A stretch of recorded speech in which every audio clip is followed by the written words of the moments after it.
Hello and welcome to the Matt's Movie Reviews podcast. I am your host, Matthew Pejkovic, and this is episode number 630. Releasing September 10 on video on demand is Rally Caps, a coming-of-age drama that tells the story of a young baseball player who, after a freak injury, struggles to overcome his anxiety and return to the baseball field, and does so with the help of his deaf teammate. A heartwarming story of friendship and family and the magic of baseball that ties it all together. Rally Caps also marks the latest film from director Lee Cipolla, who I'm glad to say joins me now on the podcast. Lee, how are you today? So nice to be here. Thank you, Matthew, for having me. This is really interesting film. This is something for you. It's like been a 15-year journey. So for what I understand of Rally Caps, the book, that comes out in 2007. Yeah. And then you kind of get involved in putting the movie on screen. Stephen L. Cutler, who is like one of the writers of he's pretty much the genesis of the book as a story as well. It's kind of like based on his true story. Like when he was a kid, he got hit in the face with a baseball bat. That's kind of one story. His daughter, Jodie Cutler, she has a child who's deaf, so that's like another part of the story. They merge both stories together to make this baseball book, Rally Caps. When is it that you get involved in this movie? Did Stephen reach out to you? Did you reach out to him? How did it all kind of start to get how did Genesis of this start? So back in 2008, they released the book. I think it was technically 2007. And I had just released actually I had two films released by Lionsgate, and I had put out a query letter for sports films, and because I wanted to work in that space. And Stephen Cutler sent the Rally Caps book to me, and basically an entire package with like he had already started making merchandise for the movie. And I remember he snail mailed it to me, so I had a physical package with the book and all of this stuff, and I knew that he was like super passionate with wanting to turn this book into a movie. But I think my first thoughts were like, this would be great, but baseball movies are so expensive to make. And Mm. at that time, it's like, making a movie like 15, $20 million, something like that was kind of out of the question. But time passed, a lot of time passed. I was like vaguely in touch with him. I basically think I told him as much that, I think it would be, a good movie, but, that it's just, I don't have the means to make it right now. So we fast forward a decade, 2017, I'm actually working for Disney, and I was able to pitch them on the project. And so we got back in touch then with Steven and his daughter, who was the co-writer, Jody.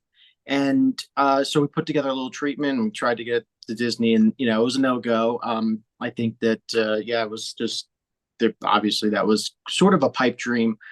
But so then we stayed out with them. We fell out of touch for another couple of years. And then during the pandemic, like right when it was starting in 2020, Steven sent me an email saying, he would touch base with me regularly. He was very persistent about, thinking that this would be a movie one day. And he wrote me after the Oscars in 2020, and he was like, Lee, don't forget about Rally Caps. I know it's going to be a great movie one day.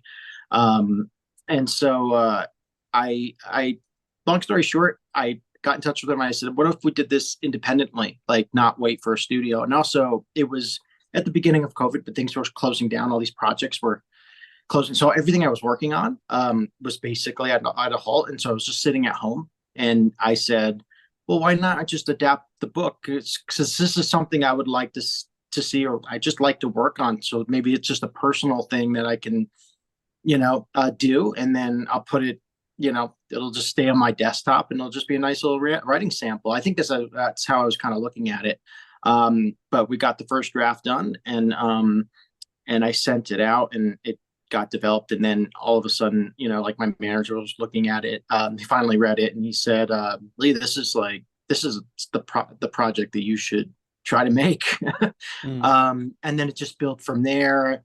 Got some fun, we got some financing, and then suddenly Colten Pride was producing the movie, who appears in the movie, and then we got MLB was supporting the movie, and then it just took off. So, and it's funny because like COVID was a time where all filmmakers were looking at like projects that were two people in a cabin, And here I am trying to make this movie with 18 kids, all of their parents on a camp with baseball scenes and doing it for, a really, really low budget. But, at the end of the day, the heart of it for me was always the backdrop of kids in baseball and summer, like you said before we started, the call, that harkens us back to those 90s classics.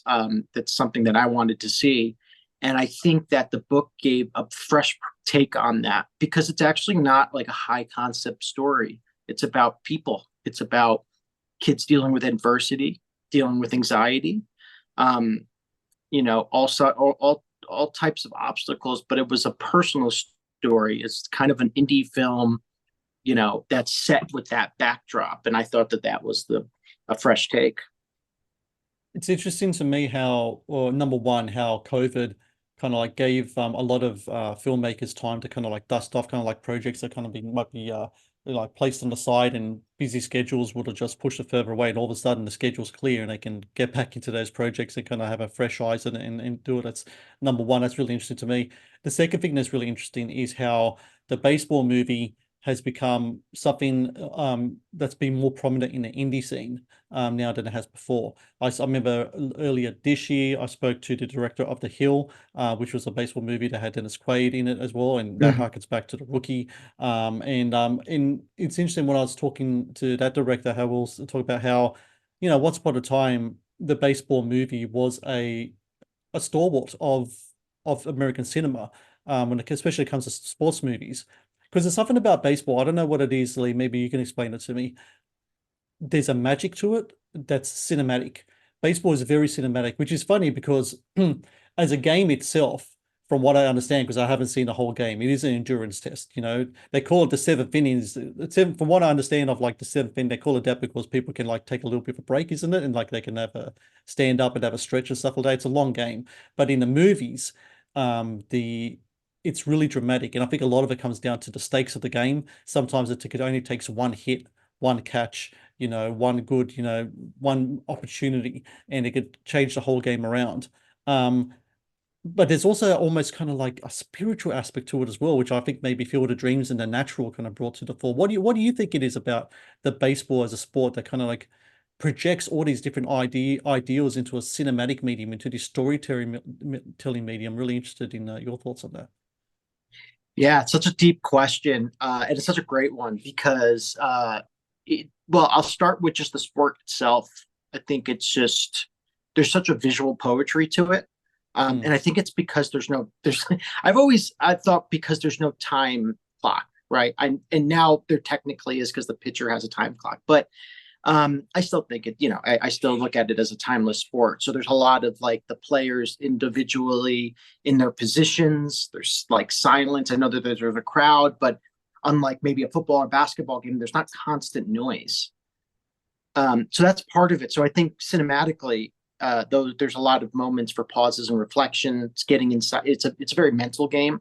It's a chess game. And it's also, I think it's just a slice of Americana. It was developed here. It was our sport here in America. So I think but it's great to see that sort of connection overseas as well, that when people look at this game. And so when you look at the classics, absolutely Field of Dreams, there's such a mystique to it with, the players of the past coming out of the cornfield and talking with a modern person. So I think it really sort of encapsulates sort of the magic of baseball in that movie, and Under the Lights and everything. But I think in terms of rally caps, what I always thought about was the individual nature, of the sport, but also it is a team sport just as much as any other sport. So it's got both of those things. It's got that dichotomy where people are in their positions and they're responsible for their space.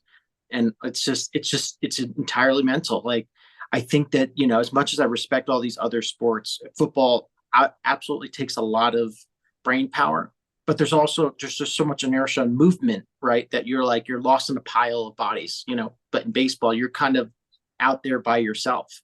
And there's just a lot of room for error, a lot of room for, reflection and what you're going to do in strategy. And yeah, there's just a magic to the game that translates to movies. And I wanted to touch on this idea of these movies of the past that were classics, Field of Dreams, all the 90s and before that. Even the Bad News Bears and all of that. These were all like, at the time, kind of tentpole films. They were studio films, big big stories that had big resonance. And now it's interesting because the space for baseball movies does seem to be moving into the indie world. And I think it's really because these movies of the past took just so much to make, so much resources, so much budget, and they might not be seeing the sort of the returns on the investment in the theatrical game. Because going out to the movies is now is really it's got to be an event. It's got to be Marvel movies and all that stuff. And all the baseball movies are super personal. They're not about these, big stories with lots of action. All those movies that you mentioned are really, really at the heart of it are character driven.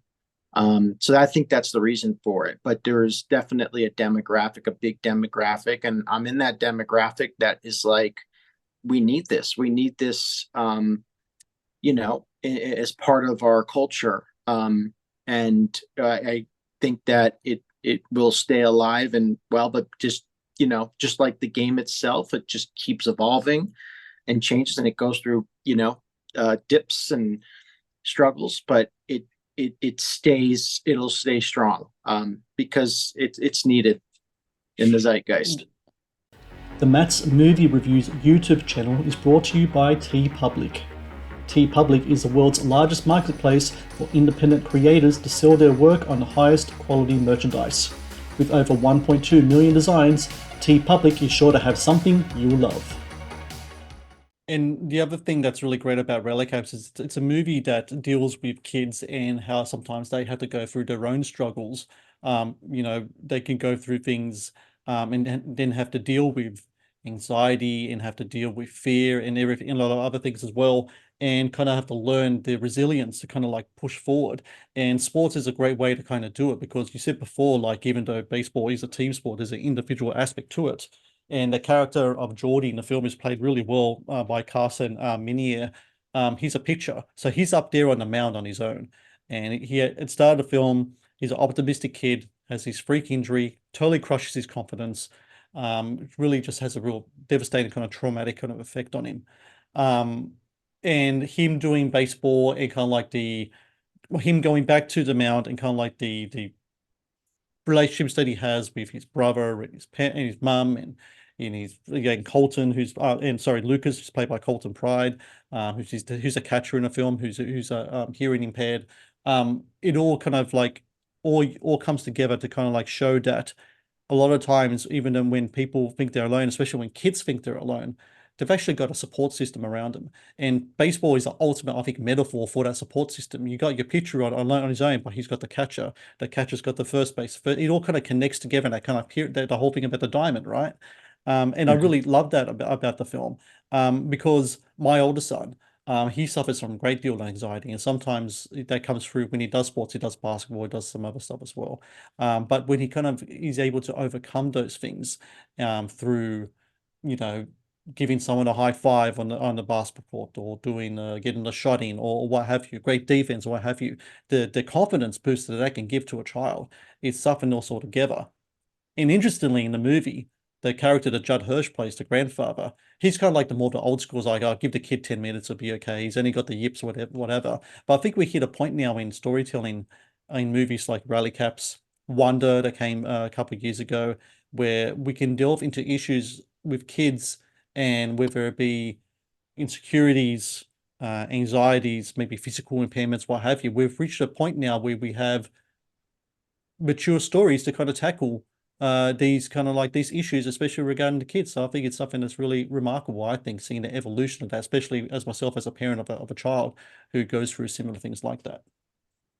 Yeah, you touched on so many things, and I wish I could I could reflect on everything that you just said. But I'll just say that yeah, as a species, we're always evolving, and especially in our understanding of mental health and adversity and things that kids deal with.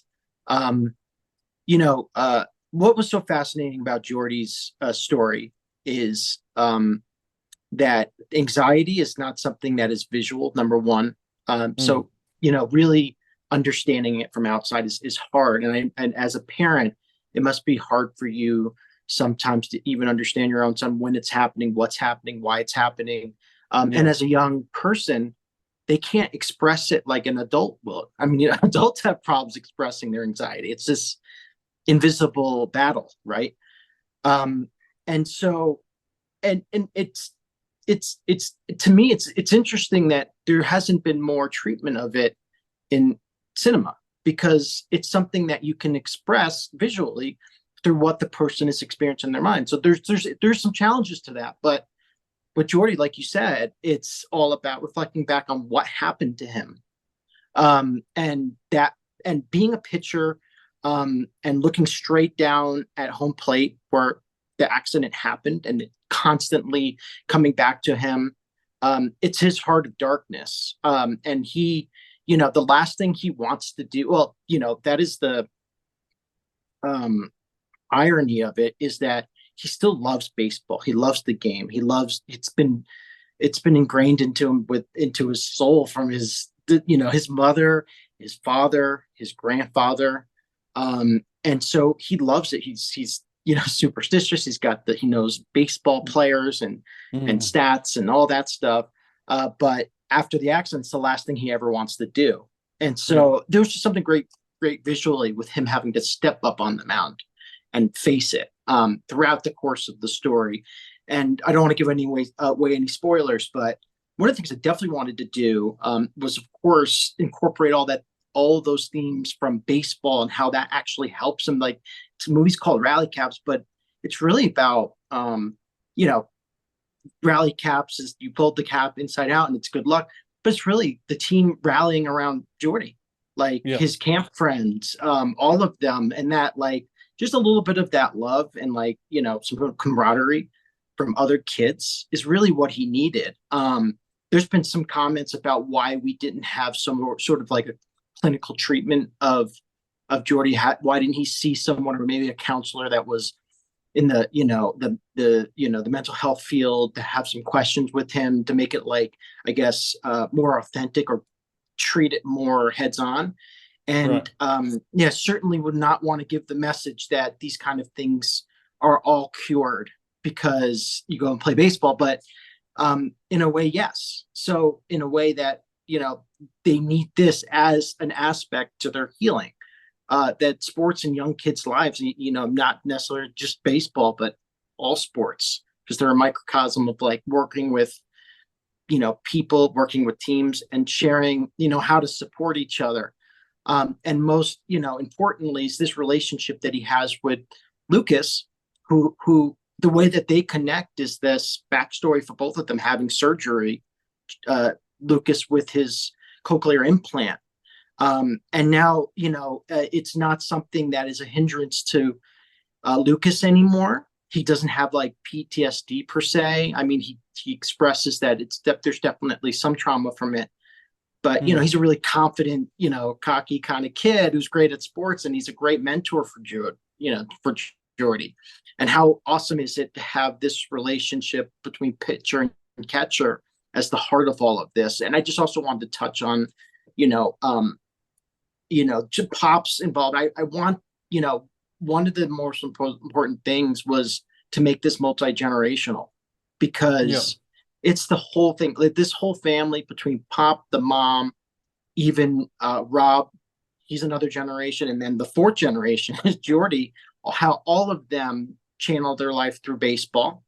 But all perspectives are important. And like, so, Pop has that comment about like, just basically just like, you got to have some resilience to just stick with it and then just, just kind of push through it. And that's not entirely true, right? Like sometimes we, but I don't want to look back at our older generation and say, okay, well, they're ignorant to, some mental health, challenges, right? Because then in the old days, maybe they would just push through or rub some dirt on it and move on. But and so we've evolved from that. But at the same time, there's something to take away that we can't forget about our older generation and the wisdom that they passed down to us.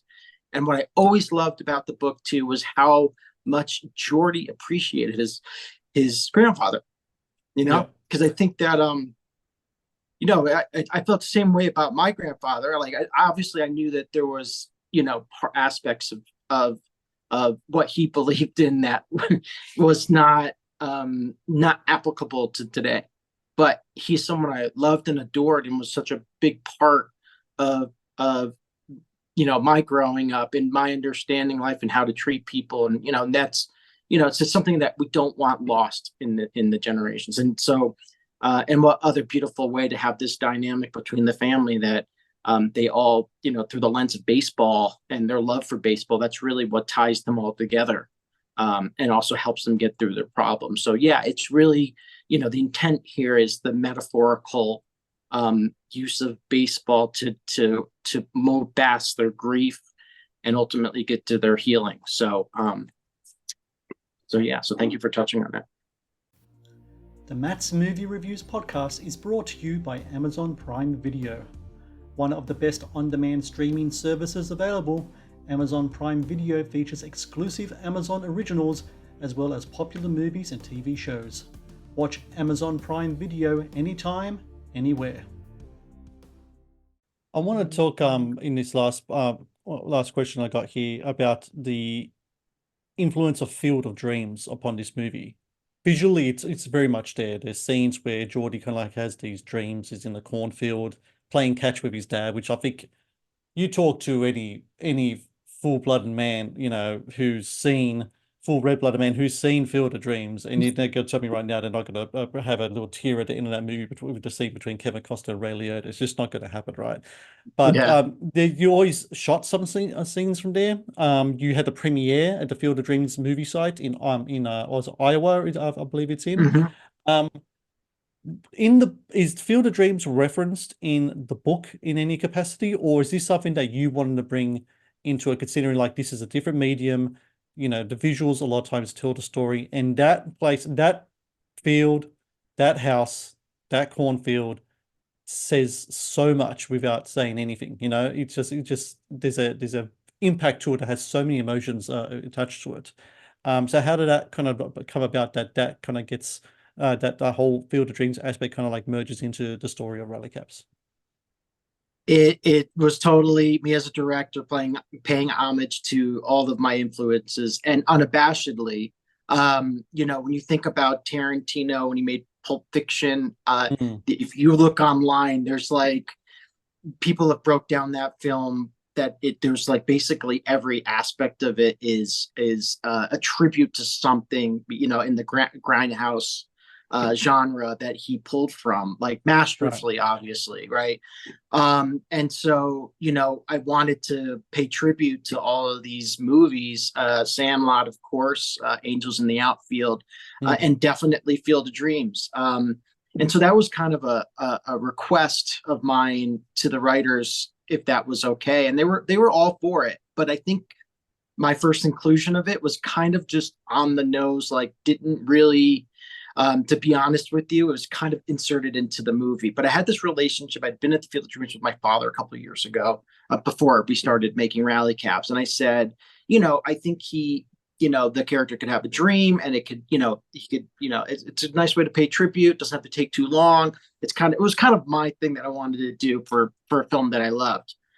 But just like the Field of Dreams itself and the movie and everything, I think that there was some divine intervention or assistance, because long story short, when we went to, it was just supposed to be like a lovely dream where he goes and there's golden lit shots and he's on the field and there's, we had 4 hours to shoot like 3 shots and we thought it was going to be just a nice little, injection into the movie.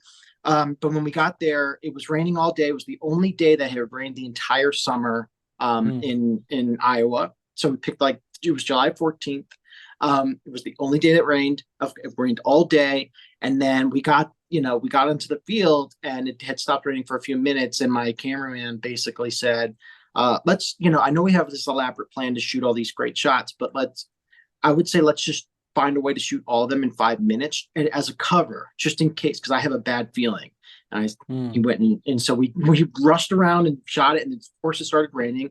And I figured it was going to clear up at some point and we'd figure it out, but it was overcast, lightning, raining, and it just got harder. And then the director of operations at Field of Dreams like runs out and he's like, Lee, I'm so sorry, but like I can't let you film anymore for liability issues because now there's lightning, and I've heard that now I hear there's tornado warnings, and so we almost had to like shelter underneath the house for the evening. Luckily, the tornadoes didn't come, but so we finished that filming, and I thought it was a disaster, and I thought the movie was cursed. I called my wife. I said but when I went home and watched the footage, I was like, wow, because as you see, it's overcast and there's some lightning in the background, and it actually, when we cut it into the movie, it was like, oh my God, this is Jordy, of course, would be having a nightmare right now.